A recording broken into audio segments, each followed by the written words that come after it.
What's up, everyone? Justine here, the Dungeon Master from the Dungeon Boys podcast. Today, I want to chat about the 3 things I personally always include in my session zeros. What's a session zero? Phenomenal question. I am glad that you asked. A session zero is a confidential meeting that happens between a player and a dungeon master sometime before session 1 of that campaign.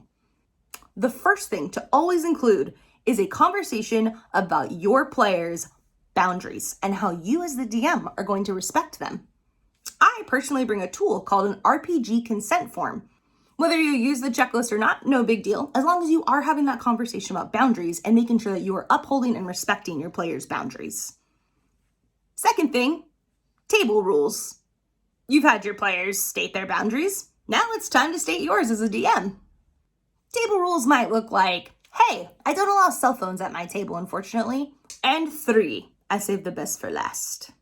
I always leave my session 0 with my players with a game hook or background goodie that they did not have before.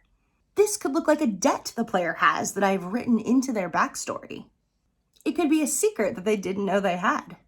Or simply a question to their character that poses the need for an immediate answer.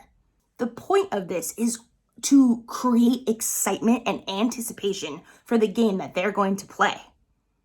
It makes that first session so much more exciting for your players and their characters.